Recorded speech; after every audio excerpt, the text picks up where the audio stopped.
Frogs are my favorite. I first kept them over 25 years ago, working with 13 unique species since, but I've only raised one from a tadpole. That had to change. Little did I know the journey I was about to embark on with these 11 tadpoles over the next 208 days. When I first got them, I set them up in a simple home with floating plants and cycled filter media. They were spunky and full of life, eager to explore their new home. I even offered some food, but they weren't interested just yet.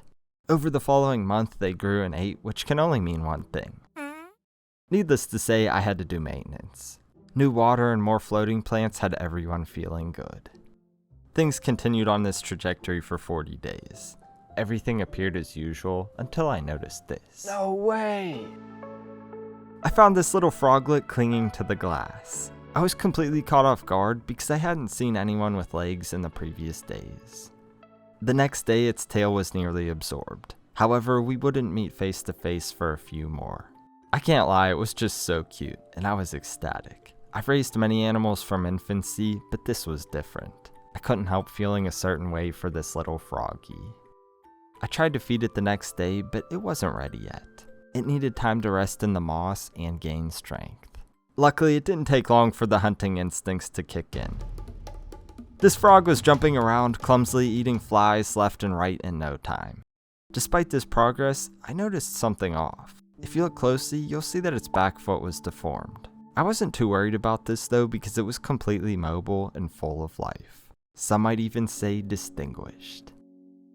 I was surprised the other tadpoles hadn't transformed after 100 days, but they looked healthy regardless. However, the froglet was reaching even more milestones by conquering its first cricket. I knew this nursery would be obsolete soon, so I got to work on a little vivarium.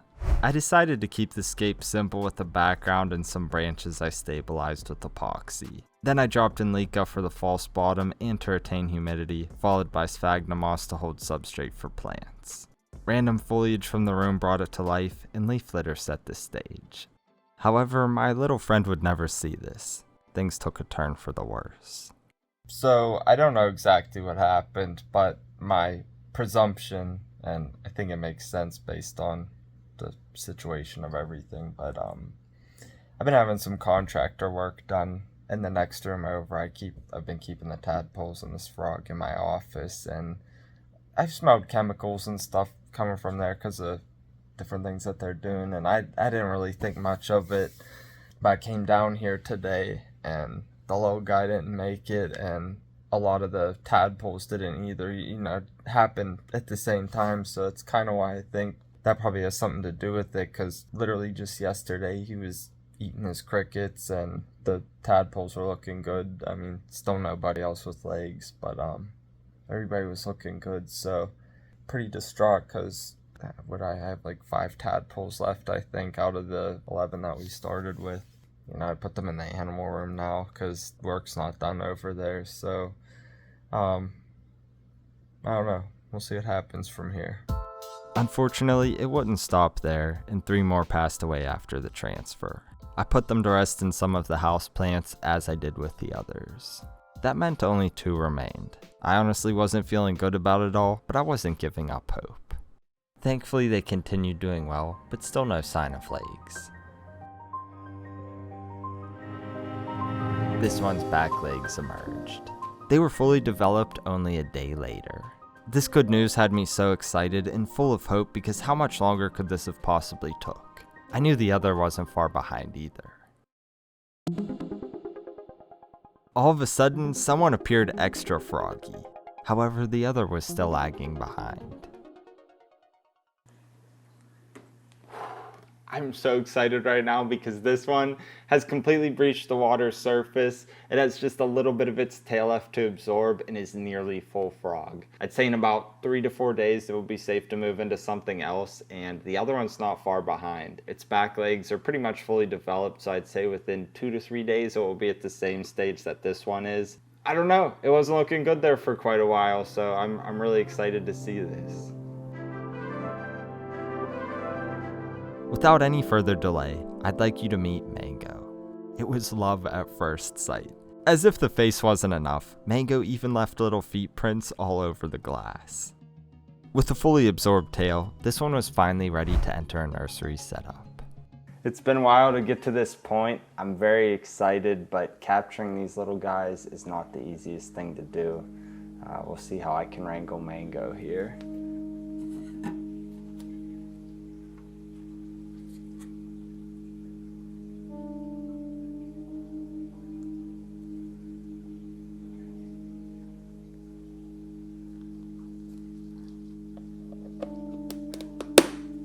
Not bad. I let Mango acclimate for a few days before offering some flies. I assumed enough time had passed, but would it actually go for one? Yes! Let's go, Mango! That was so exciting, but it wouldn't stop there. All the while, the other finally got its legs and was using a media pad as a raft. I guess it wasn't ready to climb just yet. I added a branch to help it out because it seemed slower to develop. It was happy to use it during the early parts of tail absorption. I figured it'd like a drink as well.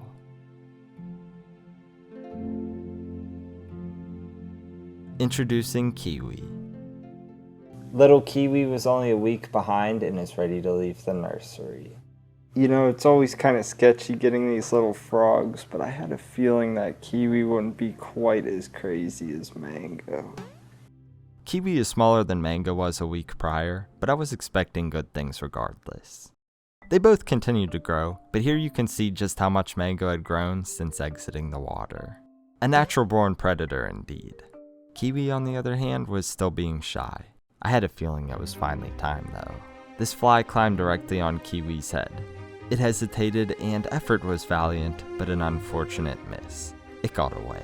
However, the hunting instincts were beginning to set in. As flies surrounded Kiwi, this one got a little too close. Not very graceful, but a successful nab nonetheless. Another climbed onto Kiwi's back leg. Kiwi flicked it onto his head, gave it a moment to look at the world one last time before unceremoniously devouring it. Good job, Kiwi.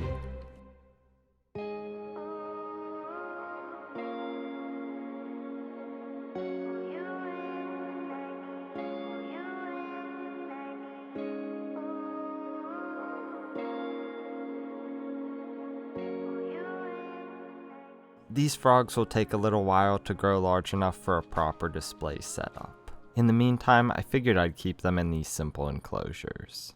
They're just storage jars that I modified with ventilation. I didn't do anything crazy on the inside either, because I want everything to remain manageable. It's best to keep it simple with these little guys to ensure they're getting enough food and to observe their health. The average time for tadpole development is roughly 40 to 90 days. Warmer temperatures cause this to happen faster. Needless to say, this took way longer than it should have. They were kept at a consistent 76 degrees Fahrenheit, so I didn't think much of it initially. When I did, I didn't want to change anything and potentially lose the 2 remaining tadpoles. After all, I knew this was working. It was just taking longer. Obviously, I'm not happy about what happened with the other 9, but that's life, I suppose. These animals are fragile and generally very susceptible to environmental toxins. In fact, amphibians are indicator species, so if they're present, the environment is likely stable. Many of them also lay thousands of eggs at a time, with only a fraction reaching full maturity to proliferate the species, so survivability is never high to begin with. Regardless, I'm fairly confident about my assessment of what occurred in my case. And truthfully, I wish I would have filmed more of that, but my first inclination is never to create content from unfortunate events, so I only got some of the experience. The reality is that you likely aren't going to see these frogs for at least another year. I planned to let them grow and they were going to be part of a larger long-term project. I've since changed my vision on that and my plans for them, which will still be awesome. That won't be for a while though. They have some serious growing to do before they can meet their brother, Mark. Well, they're not related, but you get what I mean. I also raised him from a tiny froglet. He's grown a lot in the year that I've had him, but I only sparsely documented that. I didn't expect things to happen as they did, and these frogs probably shouldn't exist. However, I know trial and hardship tend to make good things better. In this case, Mango and Kiwi, the Cuban tree frogs.